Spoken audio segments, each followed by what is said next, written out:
Welcome back to clean news Rajasthan. चलिए देखते हैं राजस्थान की 15 फटाफट बड़ी खबरों को। सीएम भजन लाल से मिले किरोड़ी लाल मीणा, सामने रखी यह मांग।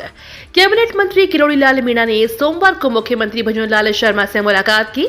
इस दौरान मंत्री किरोड़ी लाल मीणा ने सीएम के सामने आरएएस भर्ती परीक्षा को स्थगित करने की मांग की। इसके अलावा ईआरसीपी को लेकर भी मीणा ने सीएम से बात की है। सीएम से मुलाकात के बाद किरोड़ी लाल मीणा ने मीडिया से बातचीत करते हुए कहा कि आरएएस परीक्षा की तैयारी कर रहे राज्य के अभ्यर्थी लंबे समय से परीक्षा स्थगित कराने की मांग कर रहे हैं। इसी को लेकर मुख्यमंत्री से मिला और इस बारे में अवगत कराया। उन्होंने कहा कि अभ्यर्थियों को परीक्षा की तैयारी के लिए पूरा समय मिलना चाहिए। राजस्थान में नए साल पर आईएएस, आईपीएस और आईएफएस को प्रमोशन का तोहफा। राजस्थान में नव वर्ष की पूर्व संध्या पर 100 ऑल इंडिया सेवा अधिकारियों का प्रमोशन का तोहफा मिला है। इसमें 43 आईएएस, 37 आईपीएस, 20 आईएफएस को प्रमोशन मिला है। कार्मिक विभाग ने आदेश जारी कर दिए हैं। फिलहाल ये सभी अधिकारी अपने वर्तमान जगह पर ही कार्यरत करते रहेंगे, लेकिन जल्द ही बड़ी तबादला सूची जारी होगी। सरकार बदलने के बाद अधिकारियों के बड़े पैमाने पर तबादले होते हैं, लेकिन अभी तक ऐसा देखने को नहीं मिला है। वहीं कल आईएएस सुधांशु पंत को प्रदेश का नया मुख्य सचिव बनाया गया। वहीं जल्द ही नए डीजीपी की नियुक्ति भी की जाएगी। फिलहाल आईपीएस यूआर साहू के पास डीजीपी का कार्यभार है। ऐसे में अब 1-2 दिन में अधिकारियों की बड़ी तबादला सूची जारी हो सकती है। भजन लाल कैबिनेट में सबसे बड़ा सस्पेंस, गृह मंत्री कौन? राजस्थान में मंत्रिमंडल विस्तार के बाद सबसे बड़ा सस्पेंस गृह मंत्री को लेकर है। इसके लिए सीएम भजन लाल शर्मा समेत 3 प्रमुख दावेदार हैं। सीएम के अलावा डिप्टी सीएम दिया कुमारी और किरोड़ी लाल मीणा प्रमुख दावेदार माने जा रहे हैं। सीएम भजन लाल शर्मा इसलिए रेस से बाहर हो सकते हैं क्योंकि पिछली सरकार में गृह विभाग अशोक गहलोत के पास था। बीजेपी ने लगातार गहलोत पर हमला बोला था। बीजेपी का कहना था कि गृह विभाग सीएम के पास नहीं होना चाहिए, किसी अलग से गृह विभाग का जिम्मा देना चाहिए। ऐसे में भजन लाल शर्मा के पास गृह विभाग रहने पर कांग्रेस बीजेपी पर हमलावर हो सकती है। नव वर्ष पर रैन बसोरो में पहुंचे सीएम भजन लाल। राजस्थान के मुख्यमंत्री भजन लाल शर्मा नव वर्ष की पूर्व संध्या पर रैन बसोरो में रह रहे लोगों के बीच पहुंचे। सीएम ने रैन बसोरो में रह रहे लोगों से मिलकर उनकी कुलक्षेम पूछी। उन्होंने सड़क पर रह रहे निराश्रित लोगों को कंबल वितरित किए। इस दौरान मुख्यमंत्री ने रैन बसेरों में व्यवस्थाओं का जायजा लिया और प्रबंधकों एवं कार्मिकों को रैन बसेरों को स्वच्छ और साफ रखने के साथ सभी मूलभूत सुविधाएं प्रदान करने के दिशा निर्देश दिए। राजस्थान के 12 जिलों में सर्दी का अलर्ट। राजस्थान में सर्दी का सितम जारी है। राजधानी जयपुर समेत प्रदेश के कई जिलों में घना कोहरा छाया हुआ है। तापमान में गिरावट दर्ज की गई। जयपुर में सीजन का सबसे ठंडा दिन रहा। सुबह और रात एक जैसा तापमान रहने की संभावना है। माउंट आबू में न्यूनतम तापमान जमाव बिंदु पर पहुंच गया है। माउंट आबू में सुबह ओस की बूंदों के साथ बर्फ की परतें जमी हुई नजर आ रही है। मौसम विभाग ने आगामी 3 से 4 दिन घने कोहरे का अलर्ट जारी किया है। Ayodhya special train. राजस्थान के 4 बड़े शहरों से संचालित की जा सकती है ट्रेनें। नए साल में 22 जनवरी को अयोध्या में नवनिर्मित राम मंदिर में भगवान श्री राम विराजेंगे। इस साल में देश के सबसे बड़े और भव्य आयोजन के लिए न केवल अयोध्या बल्कि देश भर में जबरदस्त उत्साह का माहौल है। हर कोई इस ऐतिहासिक पल का साक्षी बनने के लिए आतुर है। इसके लिए रेलवे भी बड़े स्तर पर तैयारियां कर रहा है। इसी कड़ी में उत्तर पश्चिम रेलवे भी तैयारियों में जुटा है। राजस्थान और हरियाणा के बाशिंदों को अयोध्या ले जाने के लिए स्पेशल ट्रेनों का शेड्यूल तैयार किया जा रहा है। बताया जा रहा है कि इसके लिए एनडब्ल्यूआर की ओर से 4 स्पेशल ट्रेनें चलाई जाएंगी।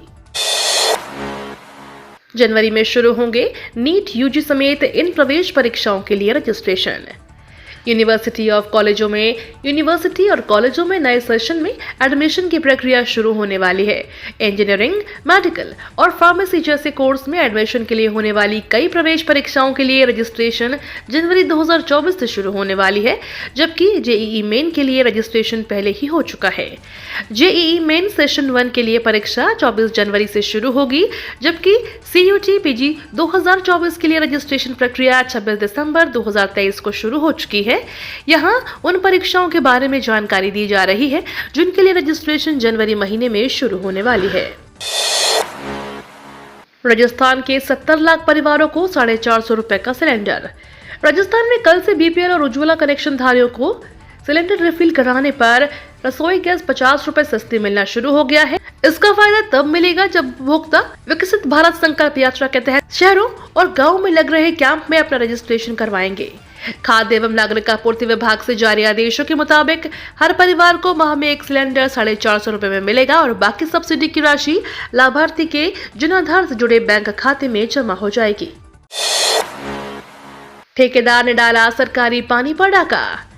जल जीवन मिशन योजना में भ्रष्टाचार थमता नजर नहीं आ रहा है। जयपुर जिले के फागी में जल जीवन मिशन योजना में बड़ा फर्जीवाड़ा सामने आया है। फागी के मंडोर में जल जीवन मिशन योजना के तहत ग्रामीणों को 10-10 दिन में एक बार पेयजल के दर्शन कराए जाते हैं, जबकि अधिकारियों की ओर से सरकार को बीसलपुर योजना का पानी ठेकेदार के खेतों के साथ साथ उसकी फैक्ट्री के लिए निर्बाध रूप से 24 घंटे सप्लाई किया जा रहा है। मामला सामने आने के बाद जलदाय विभाग चेता और वहां जेसीबी से पाइपलाइन उखाड़ दी। हिट एंड रन कानून पर बवाल, राजस्थान के कई हिस्सों में प्रदर्शन। केंद्र सरकार की ओर से हिट एंड रन को लेकर परिवहन नीति में किए गए बड़े बदलाव के बाद राजस्थान में इस बार बवाल मचना शुरू हो गया है। प्रदेश के विभिन्न हिस्सों में निजी वाहन संचालकों ने प्रदर्शन करना शुरू कर दिया। इसी के कारण सूबे में कई जगह प्राइवेट बसों के पहिए थम गए। वहीं कई प्रदर्शनकारियों ने रास्ते जाम करने का प्रयास किया। इसी के कारण अलवर में पुलिस को प्रदर्शनकारियों पर लाठीचार्ज कर उनको खदेड़ना पड़ा। इस नए एक्ट के मुताबिक ट्रक या बस की टक्कर से किसी की मौत हो जाने पर ड्राइवर को 10 साल की कैद और जुर्माने का प्रावधान रखा गया है। इसी के विरोध में कई जगहों पर यह प्रदर्शन किया जा रहा है। उम्मीदों से भरा होगा वर्ष 2024, जिले में विकास को लगेंगे पंख। वर्ष 2024 जिले के लिए खुशहाली से भरा होगा। प्रदेश व केंद्र में अब भाजपा की सरकार है, यानी डबल इंजन की सरकार से जिले के रुके हुए काम फिर से गति पकड़ेंगे। कई नए काम भी होंगे। प्रदेश में युवाओं को रोजगार मिलने की भी उम्मीद है। झालावाड़ जिले में शिक्षा, चिकित्सा, कृषि, रोड, सिंचाई, पेयजल, पर्यटन और रोजगार सहित जिले के ढांचागत क्षेत्रों में विकास की उम्मीद है। जिले के संपूर्ण विकास के लिए जिले वासियों को 24 उम्मीदें हैं।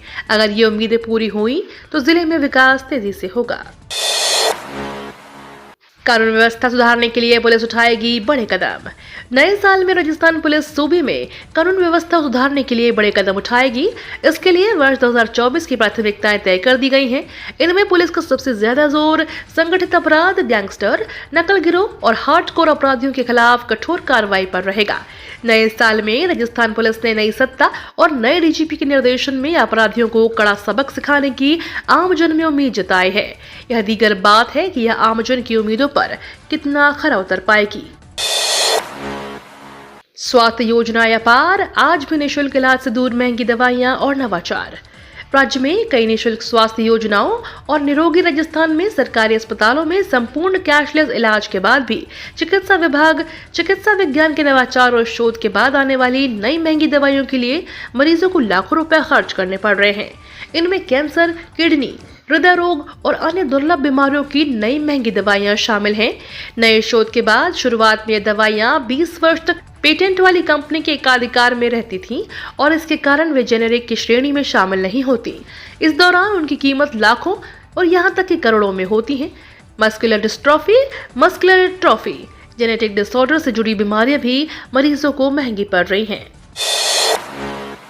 मांग के चलते गेहूं में तेजी, चना में मंदी रही।